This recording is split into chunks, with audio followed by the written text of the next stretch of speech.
नमस्कार, news bye scope देख रहे हैं आप। मैं हूं मनीष कुमार वर्मा। खुल जाएंगे बंद रास्ते, तू मुश्किलों से लड़ तो सही, हासिल होंगी तेरी मंजिलें, तू जिद पर अड़ तो सही। ये शायरी अशोक कुमार उर्फ राम बाबू सिंह, जो राजद के अशोक बाबू उर्फ राम बाबू सिंह, जो कि वरिष्ठ नेता है राजद के, उन पर यह लाइन बिल्कुल सटीक बैठती है। आपको बता दें कि अशोक बाबू, जो कि जिनके माता पिता का देहांत बचपन में हो गया था और उसके बाद इन्होंने खुद के दम पर अपनी एक पहचान बनाई और खुद के दम पर उन्होंने अपने क्षेत्र में एक अलग मुकाम हासिल किया। आज उन्हीं से हम चर्चा करेंगे, आज उन्हीं के साथ हम बैठे हैं। बहुत बहुत स्वागत है राम बाबू जी। आपको भी बहुत बहुत स्वागत, आपके सारे टीम को स्वागत। और सर, सबसे बड़ी बात तो ये है कि हम थोड़ा आपके बारे में थोड़ा जानना चाहेंगे, अपने दर्शकों को बताना चाहेंगे, जितना हम लोग को जानकारी, जितना मैंने पढ़ा आपके बारे में, कि आपके माता पिता की डेथ बचपन में हो गई थी और ऐसे में आपने काफी संघर्ष किया अपने जीवन में। माता पिता की डेथ के बाद आप किस तरह से ऊपर उठे, किस तरह से उभरे, किस तरह से ऊपर उठे और आपने एक मुकाम जो बनाया, कैसे बनाया? सबसे पहले जन्म के बाद 6 महीना के अंदर में मेरी माँ मर गई। उसके बाद मेरे पिताजी स्वर्गीय जनार्दन प्रसाद सिंह सहायक शिक्षक मटकपुर हाई स्कूल के थे, को 1983 में मर गए। हमको अनुकंपा पर नौकरी के लिए भी बोला गया था और प्रशासन ने दे रहा था। उस समय हमको स्टाइपेंस के रूप में पेंशन मिलता था। हमको बचपन वाला पेंशन, लालन पालन के लिए पेंशन मिलता था। हमारे चाचा जी लोग और मेरे भाई लोग हमको पोसे, चाची लोग पोसी और हम बड़े हुए। हमारी शिक्षा दीक्षा कैरियर डाउन स्कूल में, वहीं लोकल एक हमारे प्रिंसिपल थे पाठक जी, मुखिया भी बने और उन्हीं की स्कूल से हम लोगों ने 5 तक पढ़ाई किया। उसके बाद हम मटुकपुर हाई स्कूल से मैट्रिक का परीक्षा दिया और हम उत्तीर्ण हुए। महाराजा कॉलेज से स्नातक हिस्ट्री ऑनर्स से हुए। उसके बाद हम धनबाद चले गए। चाचा जी हमारे धनबाद रहते थे। वहाँ हम लोगों ने टाटा कंपनी में और रेलवे में अपना ठेकेदारी चालू किया। चूँकि टाटा कंपनी में हमारे चाचा जी हेड सर्वेयर थे, वहाँ लाइसेंस बनवाया हम लोगों ने और अपना काम धाम चालू किया।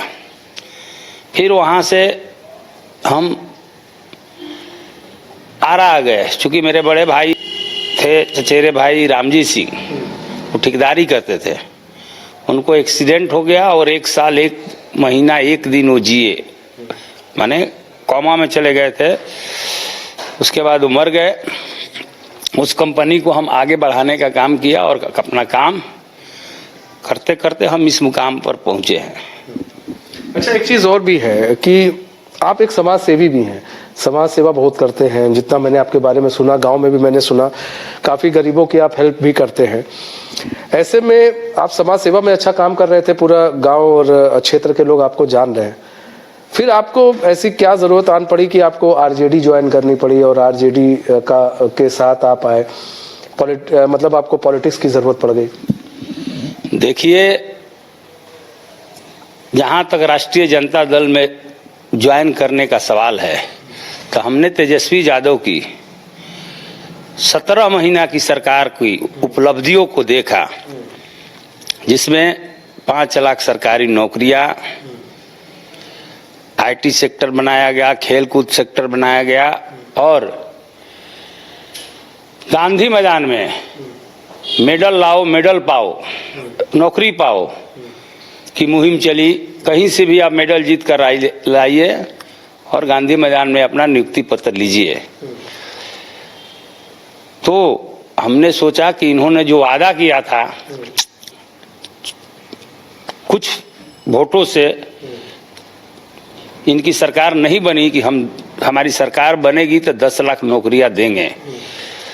उस समय लोग बोलता था कहाँ से दोगे, तो हम लोगों ने देखा कि इनकी सरकार में ये डिप्टी सीएम बने और शिक्षा विभाग, स्वास्थ्य विभाग, ये सब इनके पास था। तो 5 लाख नौकरियां इन्होंने शिक्षा विभाग में दिए, 3 लाख नौकरियां प्रक्रियाधीन हो गई थी। यहाँ रोजगार के लिए बड़ी बड़ी कंपनियों को, सीईओ को बुलाया गया उनके समय में, और 50,000 करोड़ का एमयू साइन हुआ। क्योंकि हम पढ़े लिखे व्यक्ति हैं इसलिए हमको सब पता है। फिर सरकार इनकी हट गई। हटने के बाद ये अपना काम कर रहे हैं, और चूंकि ये धर्मनिरपेक्ष पार्टी है, हम लोग सबको मिलजुल कर चलने वाले लोग हैं। हमारे यहाँ आप गांव पर जाइएगा तो अभी भी गरीबों का मदद होता है हमेशा। तो हमने सोचा, और हमने अबरी बार बाढ़ में देखा, जो बाढ़ भयावह बाढ़ बलहरा विधानसभा आरा में आई हुई थी, उसमें गरीबों की हालत, गरीब हो अमीर हो, सबकी हालत बहुत बदतर थी। क्योंकि पानी पीने के लिए नहीं था, शौचालय जाने के लिए जगह नहीं था। तो हमने नाव से भी भ्रमण किया, और हर एक गांव में हमने खाना, पूड़ी भुंजिया, सब्जी, पानी का बोतल हमने पहुंचाने का काम किया। और अपने होटल बड़ारा में लगातार 1 महीना रोज 5,000-7,000 आदमी जरूर खाते थे वहां। और विभिन्न वाहनों द्वारा जहां जहां पानी कम होता था वहां वहां हमने खाना। उसी क्रम में हमने सोचा कि मनुष्य कितना भी अपने से कर ले, अगर वो किसी सदन में नहीं जा रहा है तो आम लोगों की जो समस्याएं हैं उसका पूर्णतः हल नहीं हो पाएगा। इससे हमारे दिल में भावना जगी, और हम सोचे कि सदन में अगर आदमी पहुंचेगा तो बहुत सारी सरकारी सुविधाओं का लाभ गरीबों को पहुंचेगा। और अभी तक जो बाढ़ की स्थिति हमने देखा, जो विकास कार्य हैं, जैसे कोइलवर बक्सर तटबंध, अगर कोइलवर बक्सर तटबंध पर रोड बन जाता, नकनाम टोला से लेकर मऊदही, फराहदा होते हुए सिन्हा, गजियापुर होते हुए, जोकहरी होते हुए, पवट तक, तिरवानी सोहरा होते हुए पवट तक अगर ये बांध बन जाता, बांध पर रोड बन जाता, तो बाढ़ में कम से कम यातायात की सुविधा बहाल रहती और सबके यहाँ सब सामान पहुंचने में कठिनाई नहीं होती। नाव से जाने में बहुत देर लगती थी, फिर भी हमने हर जगह पहुंचा। एक हम लोगों का सबसे बड़ा समस्या है खवासपुर का, रोटी बेटी का नाता है उत्तर प्रदेश से, वही हम लोगों को जाने का मेन रास्ता है। नवंबर में वो लग जाता था पुल, पीपा पुल, आज तक नहीं लगा। तो कहीं ना कहीं मन में ये खरोश रहती है कि आज हम रहते सदन में तो हम कम से कम उसको नवंबर में लगवा देते, आज तक नहीं लगा है। आप बताइए कैसे लोग आता जाता होगा, तबीयत खराब हो जाए चाहे जो भी हो जाए। बड़ी चिंता भी है, अभी आपको हमने भी देखा, कई लोगों से बातचीत भी की, आपको बड़ी चिंता रहती है यहाँ पर गरीब लोगों की, और भी जो यहाँ के आम लोग हैं उनकी बड़ी चिंता रहती है। इस पर तो हम आएंगे, लेकिन एक सवाल ये भी मन में उठ रहा है कि कई बड़ी पार्टियां थीं, आप अगर आप देखें तो बीजेपी भी थी, जेडीयू भी थी, आपकी और भी पार्टियां थीं, कांग्रेस भी थी, लेकिन सिर्फ एक यही आपका दिमाग में चल रहा था कि उन्होंने नौकरी दे दी इसलिए आपने ज्वाइन कर लिया, या फिर पहले से ही आपने एक चीज दिमाग में बैठा रखा था, नहीं हम जाएंगे तो आरजेडी में ही जाएंगे, अदरवाइज किसी और पार्टी में नहीं जाएंगे? शुरू से हम लोग आरजेडी के सदस्य हैं, आज से नहीं। हम लोग आरजेडी के साथ, लालू यादव जी जो राष्ट्रीय अध्यक्ष है हमारे, जिन्होंने गरीबों को आवाज दिया, उनके साथ हम लोग शुरू से थे और आज भी हैं। लेकिन हम लोग सक्रिय राजनीति में नहीं थे, हम राजद में थे और आज भी हम राजद में हैं। अब हम सक्रिय राजनीति में हो गए, राजद के साथ तेजस्वी यादव को मुख्यमंत्री बनाना है। इसलिए बड़हरा विधानसभा जो है तबरी बार बहुत कम वोटों से पिछड़ गए थे आरजेडी के प्रत्याशी, और आरा साहबाद में टोटल 22 विधानसभा है और हम लोगों ने 2 सीट खोया था, एक बड़हरा एक आरा विधानसभा। तो बड़हरा आरा दोनों सीट अगर निकल जाता है तो शाहाबाद से 2200 सीट चला जाएगा राष्ट्रीय जनता दल को और सरकार बनाने में आसानी होगी। आपने देखा लोकसभा का चुनाव, हम लोग सक्रिय राजनीति में आए, नेता हमको आगे किए कि आप देखिए, तो हम लोगों ने पूरे शाहाबाद में घूमकर लोकसभा का परिणाम देख लीजिए। सारे लोकसभा में 4 लोकसभा शाहाबाद में आती है, आरा, बक्सर, काराकाट, सासाराम। चारों लोकसभा में हम लोगों ने जीत हासिल किया और यहाँ से लोकसभा में भेजने का हम लोगों ने काम किया। दूसरी बात, बगल में औरंगाबाद देख लीजिए, जहानाबाद देख लीजिए, बगल में पाटलिपुत्रा देख लीजिए। ये सब हम लोगों ने एक टीम बनाकर और हर जगह गए और हम लोग अपने जाति के लोगों को, कम से कम राजपूत जाति के लोगों को हमने कहा कि आप लोग हम लोगों के कहने से अब की बार राष्ट्रीय जनता दल को वोट दीजिए। और सब लोगों ने बात माना, सब सीटों पर लोकसभा की, और जाने के से बहुत प्रभाव पड़ा। वो एमपी साहब लोग जो जीते हैं उनसे आप बात कर लीजिएगा कि हम लोगों ने क्या किया। तो जब राजनीति में आदमी आता है तो महत्वाकांक्षाएं होती है। महत्वाकांक्षाएं रुपया धन कमाने की नहीं है, भगवान हमको बहुत दिए हैं। हमको जनता की सेवा करना है और राष्ट्रीय जनता दल को मजबूत करना है। पूरे बिहार में एक मुहिम चलेगा तेजस्वी यादव को मुख्यमंत्री बनाने का। उस मुहिम में हम लोग हर जगह जाएंगे और जाकर कहेंगे अपनी बात कि आप लोग जो आपको पूछता नहीं है उस पार्टी को आप क्यों वोट देते हैं। ये तो कम से कम लालू जी जो हमारे सर्वमान्य नेता हैं, हम लोगों के जाति के लोगों को तो बहुत स्थान दिए, हमेशा देते हैं। अभी एक सांसद हमारे जाति से हुए, सुधाकर जी बक्सर से। तो शुरू से लालू जी के साथ हम लोगों का रहा है और हमारे जाति का रहा है। लेकिन इधर हम लोग थोड़ा सा भटक गए थे और बिना पूछे हुए, बिना कोई मान मर्यादा के हम लोग एनडीए को वोट देते चले जाते हैं। ये हम लोगों की अपनी गलती है। अब हम लोग सब मिलकर सगरों घूम कर ये बता रहे हैं हम लोग। आप देख लीजिए ना भाई, केंद्र में बिहार से कितने राजपूत के सांसद बने हुए हैं, एक भी मिनिस्टर नहीं है। बड़े बड़े बहुत ही मजबूत लोग हैं राजपूत के जो सांसद है एनडीए में, बिहार से एक को मंत्री नहीं बनाया गया है। तो हमारी पूछ ही नहीं, जहां इज्जत मिलेगी वहां हम लोग रहेंगे भाई। अच्छा, एक चीज और भी है कि आपने महत्वाकांक्षा की बात की, तो आपने तो लोकसभा चुनाव में काफी मदद की, यहाँ पर घूम के भाई वोट भी आपने गेन किए, काफी वोट दिलाए आपने आरजेडी। तो आपकी भी महत्वाकांक्षा है, तो इस बार आप चुनाव लड़ेंगे? निश्चित रूप से मैं बड़हरा विधानसभा से चुनाव लड़ूंगा और जीतूंगा और तेजस्वी यादव को मुख्यमंत्री बनाने का काम करूंगा। बातचीत हो गई आपकी? बातचीत हुई है। बातचीत हो गई। तो ऐसे में देखिए, सबसे बड़ी चीज ये होती है, अक्सर देखा जाता है कि आदमी चुनाव लड़ता है, फिर उसके बाद विधायक या सांसद बन जाता है। तो अभी तो आपको बहुत सारी तकलीफें, बहुत सारी समस्याएं दिख रही हैं, लेकिन उसके बाद लोग रहते नहीं हैं, फिर चले जाते हैं। फिर या तो पटना बैठेंगे, सांसद बन गया तो दिल्ली बैठेंगे। लोग फिर राजधानी ज्यादा ढूंढते हैं, गांव की अपेक्षा उनको राजधानी बड़ी प्यारी और सुंदर लगने लगती है। और चुनाव से पहले उनको वही गांव बहुत ज्यादा सुंदर लगता है, बहुत ज्यादा अच्छा लगता है, यहाँ के लोग बड़े प्यारे लगते हैं। मैं आपको बता दूं, हम अपने कमाए हुए पैसा से पटना में घर भी बनाए हैं, 2 फ्लैट भी है पटना में, बना के रखे हुए हैं, फिनिश है, लेकिन रहते नहीं है, हमारा मन नहीं लगेगा। हम रोज यहाँ रहते हैं और यहाँ से शाम को सीधा चले जाते हैं बड़हरा या इधर सलेमपुर साइड में या इधर कोइलवर साइड में, जिधर हमारा विधानसभा है। रोज प्रतिदिन हमको पटना उठना मन नहीं लगता है, एक दिन भी हम पटना नहीं रुकते हैं। पटना में हमारा रहने के लिए सब कुछ व्यवस्था है, अपना घर है, अपना फ्लैट है, सब खाली है, लेकिन हम रुकते नहीं है रात में, सीधा चले आते हैं।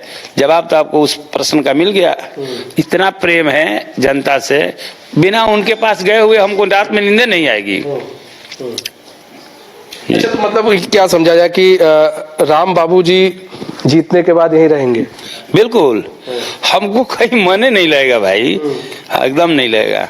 एकदम मन नहीं लगेगा। अच्छा, एक चीज और है राम बाबू जी, जब आपके लोगों को पता चला कि नहीं अब इस बार आप चुनाव लड़ेंगे, क्योंकि आप समाज सेवा करते हैं, क्या प्रतिक्रिया थी उनकी कि भाई किस तरह से वो देख रहे थे, किस तरह से उनके मन में क्या खुशी थी और क्या उनका क्या कुछ कहना था, रिएक्शन क्या था? देखिए, चुनाव अभी नहीं है, टिकट भी अभी नहीं बटा है, लेकिन पूरे बड़हरा विधानसभा की हर जातियों के लोग चाह रहे हैं कि राम बाबू सिंह चुनाव लड़ें। राम बाबू सिंह चुनाव लड़ेंगे तो सभी लोगों को लाभ पहुंचेगा। ये सारी बड़हरा की जनता जानती है, शुरू से जानती है। हमको बड़हरा की जनता से बहुत प्रेम है भाई, जिला की जनता से भी बहुत प्रेम है, और सब जनता हमारे साथ रहती है।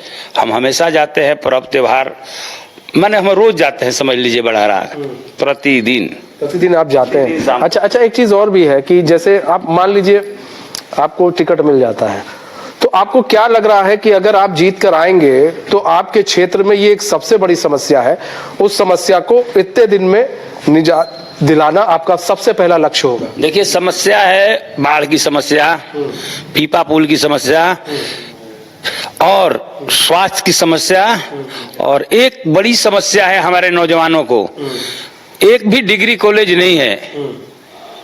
पूरे बड़हरा विधानसभा में एक भी डिग्री कॉलेज नहीं है, उसको बनाने का काम किया जाएगा। पीपा पुल के जगह पर एक अस्थाई पुल का निर्माण कराया जाएगा।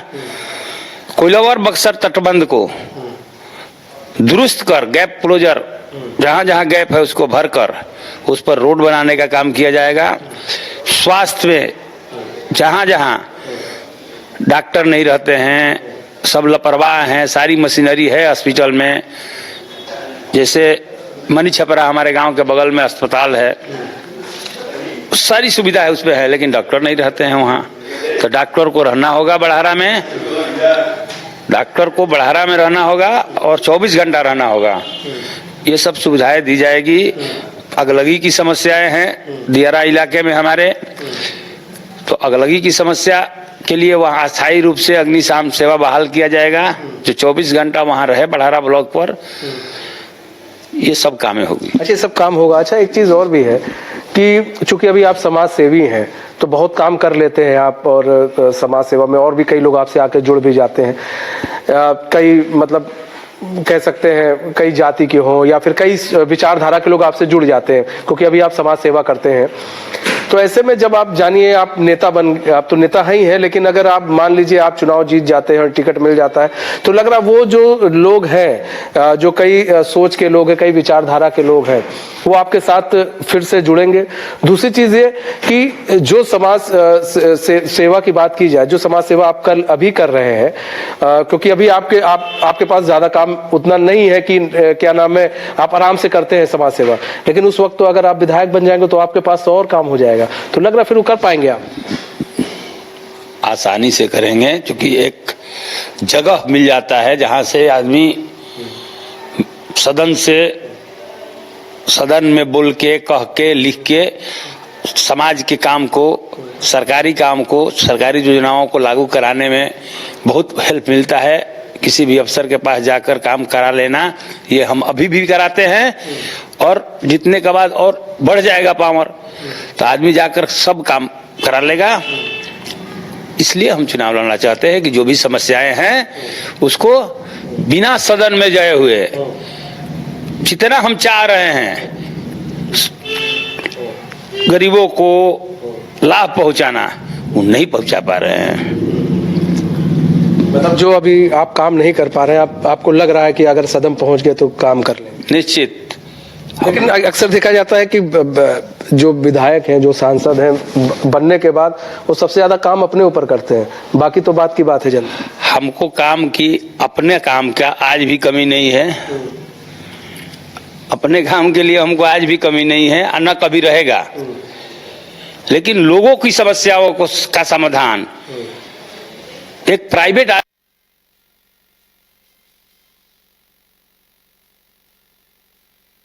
जैसे पीपा पुल आपको बताए ना, नवंबर जाना चाहिए, नहीं लगा। चाहे जिससे कमी हुई, विभाग से कमी हुई, यहाँ के प्रतिनिधि से कमी हुई, जिससे भी कमी हुई, भूल तो हुई है। अभी तक जनता परेशान है, नाव से आना जाना पड़ता है, पलट जाती है नाव, तो दिक्कत तो है ना। तो हम लोग अगर सदन में रहेंगे तो इस सब पर जो आदमी जानता है यहाँ की बात, जो यहाँ हर गांव का, हर लोग का, हर मोहल्ले का के लोगों से जिसको जुड़ाव है, हर जाति के लोगों से जिसका जुड़ाव है, तो वो तो देख रहा है कि समस्या कहाँ कहाँ है, तो उसको समाधान किया जाएगा। मतलब आपने पॉइंट आउट कर लिया है कहाँ कहाँ समस्या, उसको हम यही सब कामें करते हैं, हमको सिखाना नहीं है किसी को। हाँ, ऐसे नहीं हम लोग हैं कि विधायक बनकर जाएंगे और कामें नहीं बुझाता है क्या करना है। हम ऐसे भी काम उतना कर लेते हैं जितना कराना चाहिए समाज का काम। साहब लोग के पास, अफसर लोग के पास जाकर हम करा लेते हैं, क्योंकि हम पेशा से संवेदक हैं और पूरे बिहार में हमारी काम चलती है। तो हम समझते हैं अगर सदन में आदमी जाएगा तो जनता को और सहूलियत आप दे पाएंगे, ज्यादा से ज्यादा सहूलियत, ज्यादा से ज्यादा सहूलियत दे पाएंगे। बहुत बहुत धन्यवाद सर अशोक कुमार जी हमारे साथ जुड़ने के लिए और अपना बहुमूल्य समय में देने के लिए। धन्यवाद आपको भी। तो ये तो देखिए हमारे साथ आरजेडी के वरिष्ठ नेता अशोक कुमार जी, जिन्होंने साफ तौर पर कहा कि देखिए हम समाज सेवी के रूप में तो काम कर ही रहे हैं, यहाँ के जो लोग हैं उनके लिए हम काम कर रहे हैं, लेकिन अगर हम सदन पहुंच गए और यहाँ की जनता ने मुझे सदन पहुंचा दिया तो कई ऐसे बड़े काम हैं जो यहाँ के विधायक हो चाहे सांसद हो नहीं कर पा रहे हैं, उसको हम जीतते ही उस काम को सबसे पहले इनकी प्राथमिकता होगी, उस काम को करेंगे। दूसरी चीज इन्होंने ये भी कहा कि यहाँ की जनता परेशान ना हो, हम राजधानी नहीं, हम यहीं के हैं, यहीं की मिट्टी से जुड़े हैं, यहीं की मिट्टी में रहेंगे अगर जीतते हैं। और सबसे बड़ी चीज ये है कि अगर ऐसे लोग आगे आते हैं तो जाहिर सी बात है कि जो आम पब्लिक है, जो आम जनता है, उसको काफी जो है सहूलियत मिलती है और वो लोग जो है अपने काम को ज्यादा से ज्यादा अपने क्षेत्र के काम को करा सकते हैं। फिलहाल हमारे इस खास पेशकश से बस इतना ही, मुझे दीजिए इजाजत। तो खबरों के साथ बने रहने के लिए देखते हैं न्यूज़ वाइज को। विश्व स्तरीय मेडिकल सुविधाओं से युक्त रांची का देवनिका हॉस्पिटल, जहां है neonatal ICU, burn intensive care unit, modular operation theatre, 24/7 emergency trauma service, multi disciplinary ICUs, emergency care, MRI, CT scan, advance cath lab, fully automated path lab, echo, ultrasound, ultra modular patient beds और pharmacy. Devnika hospital and research centre, किफायती दर पर विश्व स्तरीय इलाज, ancillary chowk, Tupudana industrial area, Ranchi. 5 राज्य, 61 शहर, 150 project और एक वास्तु विहार। नई सोच, नया घर, बनाए रखिए अपना प्यार, सेवा में है वास्तु विहार।